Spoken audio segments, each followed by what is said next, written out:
101, bairro Guarus. Em Campos dos Goitacazes, não fazemos entrega, mas os preços são na medida certa. Atacadão das madeiras e derivados. São 8h07, voltamos com Folha no Ar, primeira edição, nesta sexta-feira, dia 20 de setembro de 2019. Bom dia para você chegando agora na nossa transmissão. Estamos conversando com Elisa Peralva e vamos falar um pouquinho mais agora, Elisa,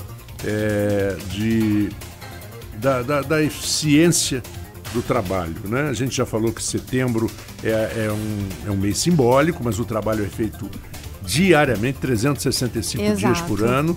E a gente sabe também da importância para certas pessoas em estado frágil de depressão, de tristeza, que é muito importante conversar com alguém, é muito importante que primeiro seus familiares, seus amigos percebam isso e se deem um pouco para que depois, no futuro, não sintam remorso de não ter feito nada por um amigo ou por um parente. Isso é verdade, né? A Elisa tocou num ponto no bloco anterior, né, que muitas vezes o primeiro passo é o conversar.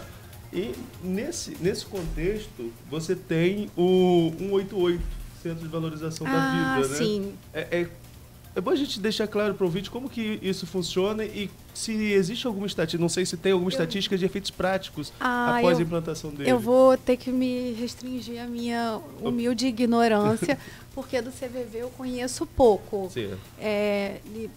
Mas assim, a gente tem tido contato com um pessoal, um grupo que é um grupo espírita, na verdade, que é um grupo, eu digo assim, um grupo de pessoas, né, ligadas à religião espírita, que tem estado em contato com o CVV, e a gente inclusive hoje eu vou sair daqui e tem uma reunião para a gente poder pensar nisso, de viabilizar.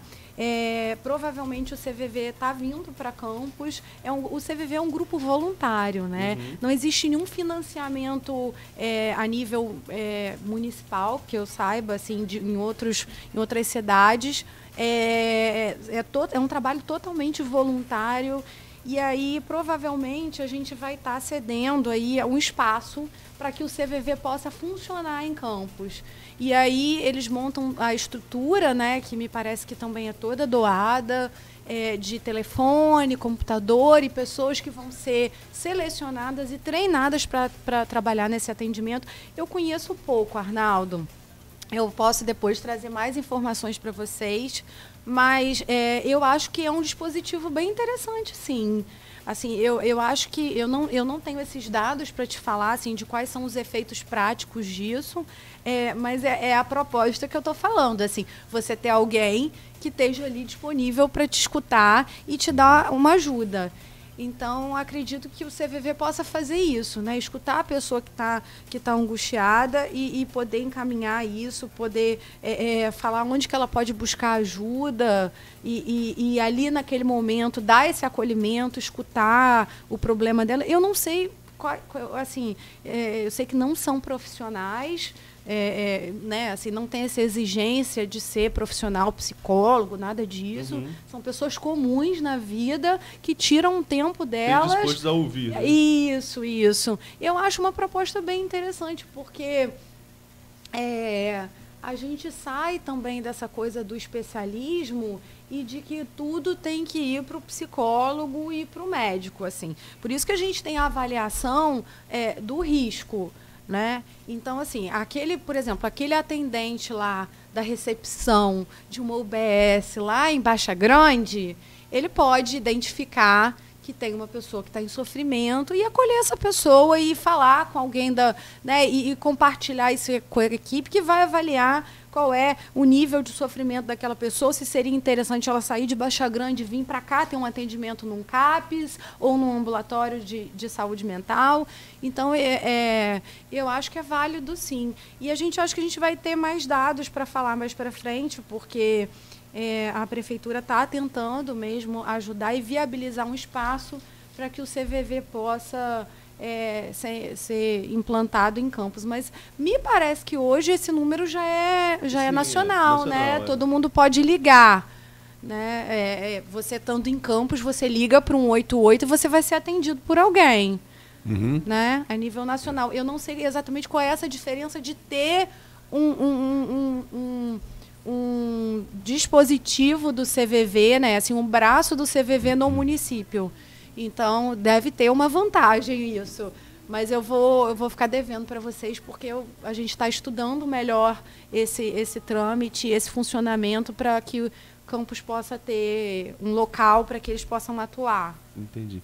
A gente estava falando aqui sobre a questão do policial, né, sobre esse enfrentamento que o policial tem no front mesmo, que ele vai para matar ou morrer. Mas existe também uma outra questão que tem avançado muito, que é na área da educação, né, esse convívio com essas histórias. Minha mãe, por exemplo, é diretora de escola lá em Atafona, né, lá em São João da Barriga. Eu sou servidor de educação também, embora esteja licenciado. A gente convive muito com essas histórias. A minha mãe até, quando estava falando aqui da questão de se sentir enxugando gelo, né, nessa... Quando você vai no efeito e não, tentando resolver o efeito e não as causas. Né? Ela falando aqui que tem vários relatos de adolescentes mutilados, que é uma expressão que se usa sim. agora, e que ela acaba absorvendo isso e hoje tem que fazer tratamento psicológico, uso de medicamentos. Embora seja diretora de escola há 20 anos, hoje ela absorve essa demanda e vê essa demanda muito crescente. O profissional dessas áreas, sobretudo, educação, de saúde, ele também precisa de uma sustentação muito forte nessa questão. Tem que haver uma interação entre psicólogos e professores que estão nesse convívio diário com os alunos, que trazem esses relatos para dentro do convívio escolar? Sim. Eu acho que o que a gente vem pensando, Arnaldo, é de poder, de alguma forma a gente chama de matriciamento, né? O que é o matriciamento? É a gente poder capacitar equipes, pessoas que possam acolher certas demandas em saúde mental. A gente, na segunda-feira, dia 23, no auditório do SESEC, a gente vai estar fazendo um fórum de discussão sobre a questão do Setembro Amarelo. O fórum é um espaço que a gente tem de debate da rede de saúde mental, que acontece mensalmente no auditório do SESEC. Então, esse é o nosso 13º fórum. Há um ano a gente vem, a cada mês, tratando de questões intersetoriais relativas à saúde mental. Então, é o diálogo com a educação, é o diálogo com a assistência, é o diálogo com o jurídico, é o diálogo com outros setores da saúde. E aí, por que eu toquei nesse assunto do fórum? Porque a gente vem convocando e pensando num modelo em que a gente possa dar suporte para a educação, até com os profissionais. A gente tem alguns profissionais técnicos, né, psicólogos, assistentes sociais, pedagogos, que estão ali mais próximo à comunidade escolar.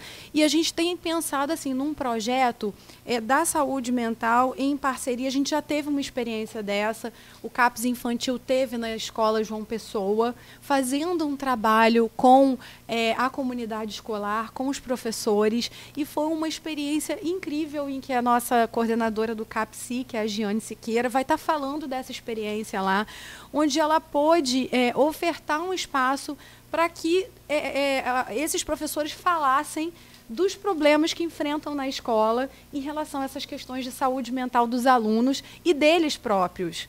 E foi uma experiência muito interessante, porque se a gente pensar assim, se toda situação escolar, se todo problema assim, tiver que ter um psicólogo ou para dar conta disso, assim, é impossível isso acontecer. Então, o que a gente tem que fazer? A gente tem que, de certa forma, dar ferramentas e ofertar espaços para que a comunidade escolar possa se encontrar e possa pensar junto estratégias. É um pouco que eu estava falando até da instituição, né, da corporação policial, né? Eu acho que a escola, enquanto instituição, ela também é convocada a pensar o que no sistema é adoecedor também, tanto para o professor quanto para o aluno. Né? Então, eu acho que a gente ainda tem que avançar muito nisso e penso ser muito pertinente. Assim, eu já tive alguma experiência também como psicóloga da rede de educação em São João da Barra, e um pouco aqui em Campos, e é um sistema também bem complicado e adoecedor. É como a gente está falando, é um ciclo, né? É um ciclo, assim. É o aluno que não tem a menor...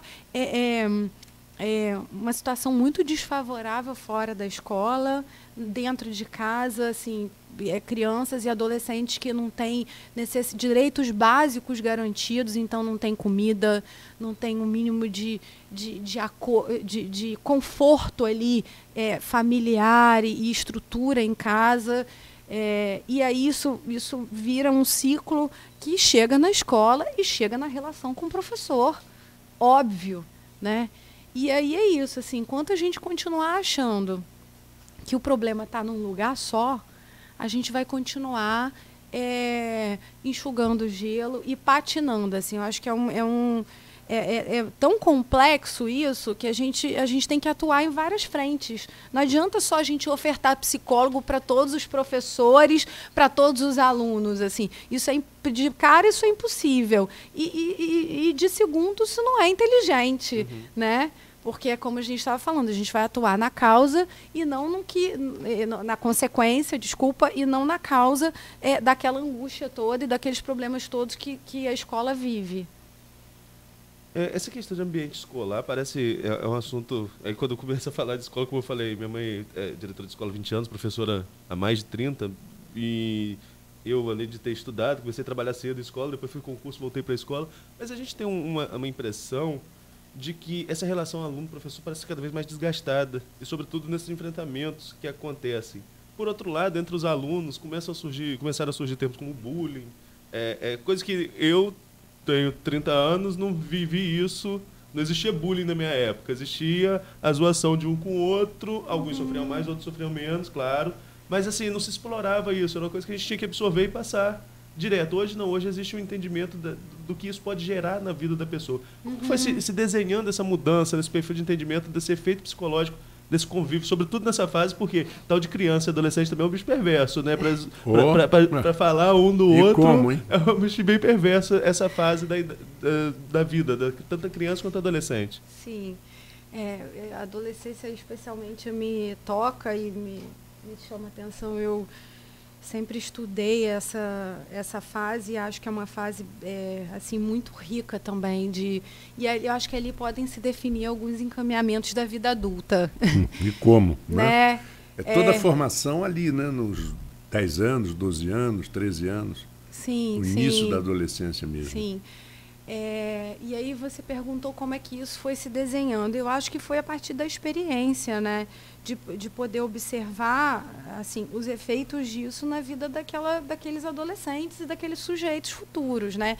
Você está dizendo que antes isso não era problematizado, né? E depois passou a ser. Né, passou a ser visto como algo ruim, e eu vejo isso com muito bons olhos também. Assim, acho que foi uma evolução da gente enquanto sociedade dizer que isso não é normal e de dizer que isso não é aceitável, né? Hoje a gente tem alguns discursos, né, assim, que falam, ai, que chatice hoje, a gente não pode falar nada, né, assim, existe um imperativo do politicamente correto. É claro que existem excessos, gente, a gente tem que... Mas eu acho que é um avanço nosso enquanto sociedade, enquanto civilização, a gente dizer, assim, que certas agressões não vão ser admitidas, assim, que as pessoas precisam ter aí uma certa... se burlarem e sim ter uma barra para isso de que você não pode falar o que quer, o que não quer do outro. E eu acho que é bom que isso comece da adolescência. Yeah. Acho bom que isso comece da infância e que isso seja problematizado, porque assim, parece que é só uma assim, né, uma patrulha. Não, gente, isso é importante. As pessoas que sofrem desses discursos e dessas narrativas inferiorizantes, assim, né, que inferiorizam o outro, que desvalorizam o outro, que falas preconceituosas, perigosas, isso tem consequências graves na vida de um menino e de uma menina. Então, eu acho que isso é uma evolução nossa enquanto sociedade, enquanto civilização, que a gente esteja avançando nesse sentido. É isso, assim, existe uma diferença entre liberdade de expressão e discurso de ódio. Assim, que bom que a gente chegou nesse ponto hoje, em 2019. Mas veja bem uma coisa que eu acho interessante. Quando o Arnaldo falou, e é verdade, eu passei pela mesma coisa que o Arnaldo. Se eu sofria bullying na escola, eu tinha que tomar minha conta atitude, dar conta. Então, os pais diziam assim, olha, se você reage na primeira, ele não faz a segunda. Era muito eficiente. Mas você conseguia dar conta, ele conseguia dar conta, mas... Tem vários aspectos. Aquele que sofria calado, às vezes... Tem gente que tem recursos, né? A outra tem crianças que têm recursos e fala, isso não vai me afetar, e eu vou usar...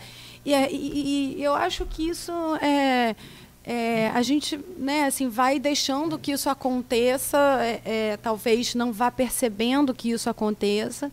Agora, é claro, né, gente, assim, acho que é preciso que a gente tenha ali também um mínimo de discernimento, e eu acho que a comunidade escolar está atenta para isso e tenta fazer isso, que é poder, assim, escutar isso de uma forma...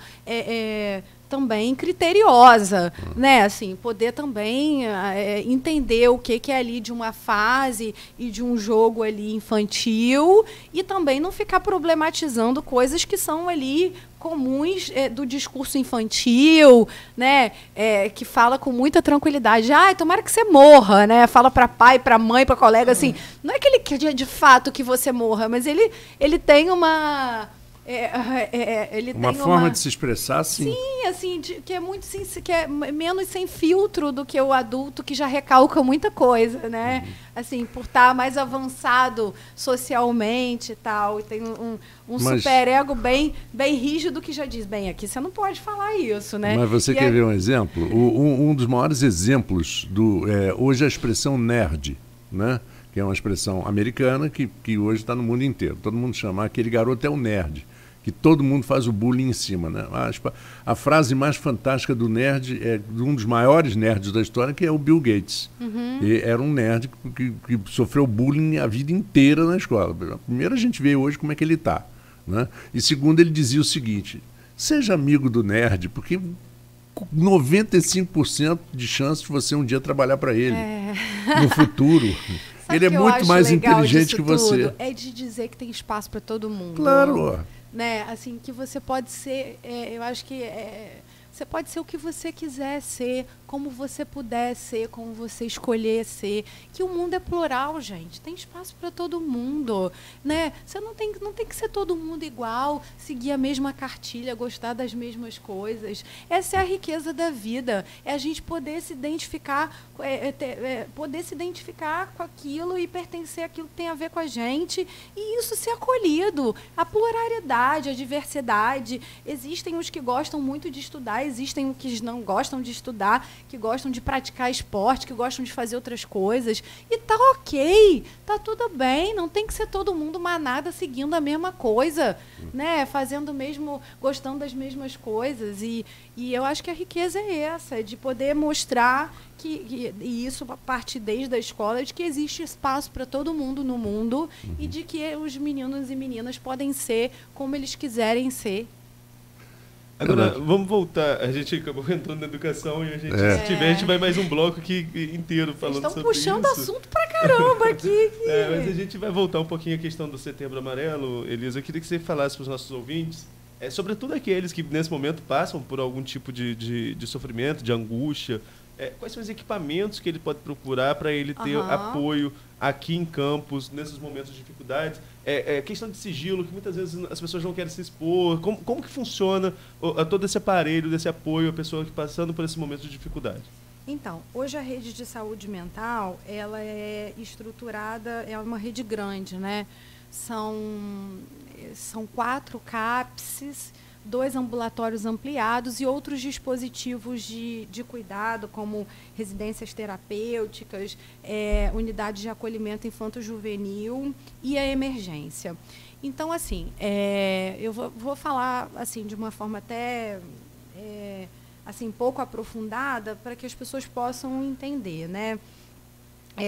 Os CAPs são centros de atenção psicossocial, é uma rede, são dispositivos de saúde mental que foram pensados como substitutivos ao modelo hospitalocêntrico de internação. O que isso quer dizer na prática, né? Se você tem um problema grave psíquico, né? Se você tem um sofrimento psíquico grave, persistente, ao invés de você ser acompanhado ou tratado com uma internação, né, fechada no hospital psiquiátrico, você pode ser acompanhado num serviço de atenção psicossocial. E aí, o que a gente propõe? Todos esses serviços, desde os CAPs, passando por 2 ambulatórios que a gente também pôde estruturar nessa gestão, são 2 ambulatórios que a gente chama ambulatórios ampliados de saúde mental. A gente tem um na UBS do Parque Imperial e a gente tem um ambulatório na UBS Alaí Ferreira, na descida da Ponte da Lapa. É uma UBS bem conhecida logo ali. Todos esses serviços, eles são orientados e eles funcionam assim. Todo mundo que precisa, pode procurar, não precisa de agendamento prévio, isso é um dado importante para dizer, você não precisa em lugar nenhum marcar antes para ser atendido. Os serviços funcionam todos os dias de segunda a sexta, de 8 às 5 da tarde, e você pode ir até lá. O que vai acontecer?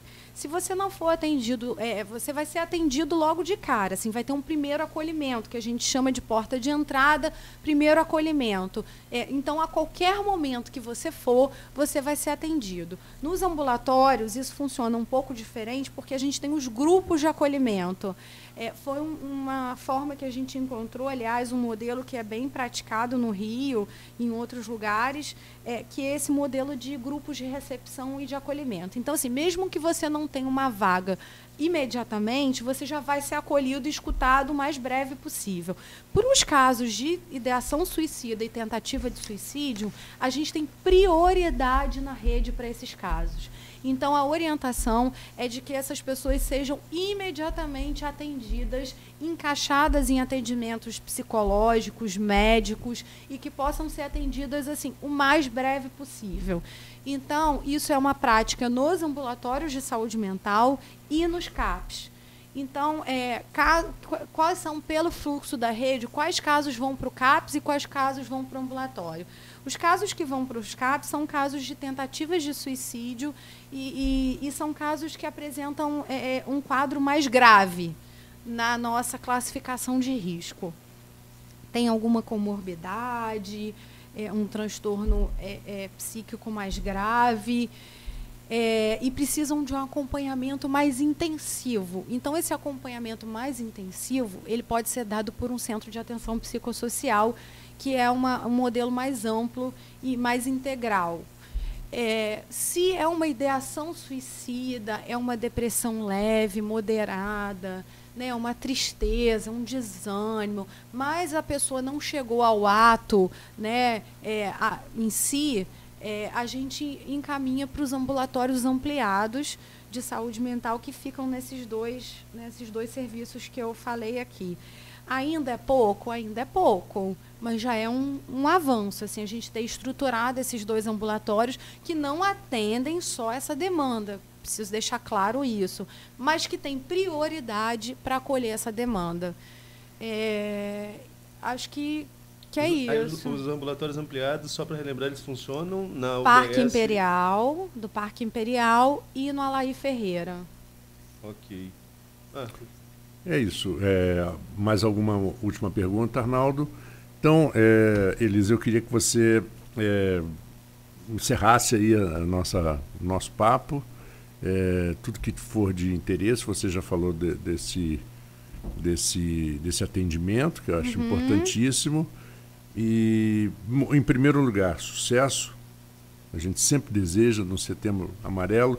E o sucesso que a gente pode desejar é que cada vez menos a gente tenha incidências de suicídios e tentativas, para tornar a vida um pouco mais, como é que é? Um termo bom para isso, mais saudável, né? Mais sã. Nós estamos numa sociedade muito doente, muito adoecida, muito doente de certas coisas. Muito obrigado pela sua presença. Eu que agradeço, foi um papo muito bacana, assim, mais bacana do que eu esperava. É bom isso, né? Quando você vai com uma expectativa claro. E é muito melhor do que você imaginou. Eu acho que é um canal super importante para informar a população, para dizer que a gente está ali, a gente está disponível enquanto rede de saúde mental para acolher, e para o maior desafio da nossa gestão e que eu vejo hoje é garantir o maior acesso à população aos serviços de saúde mental, né? Essa é a nossa direção, então que a gente possa garantir cada vez mais o acesso da população aos serviços de saúde mental, de saúde em geral também, claro, mas eu estou aqui falando da saúde mental. E dizer isso, assim, é claro que a gente vai ter, acredito que tenham casos falhos, né? E a gente está ali avançando no sentido de poder cada dia melhorar e qualificar a nossa rede. Eu acho que a gente, nesses 2 anos e meio, a gente vem conseguindo fazer isso com êxito. E agradecer muito esse espaço para a gente poder falar do nosso trabalho, para a gente poder orientar as pessoas e dizer que Campos tem, sim, uma rede de saúde mental potente, acolhedora, que está muito disponível para atender a população. Muito obrigado, então, a você e para você, ouvinte, que vivenciou conosco esse papo. Lembrar que, se algum amigo lhe procurar, dê atenção, né? Ouça, pelo menos. Você pode salvar uma vida, você pode estar salvando uma vida e isso vai te trazer uma alegria muito grande por muitos anos. Bom, nós vamos a um pequeno intervalo, eu peço ao Arnaldo para ficar com a gente um pouquinho e daqui a pouquinho, logo após desse intervalo comercial, também vamos ao direto da redação com o repórter Ícaro Barbosa. Vamos lá, então. 2019 inicia um novo ciclo para a nova Canabrava.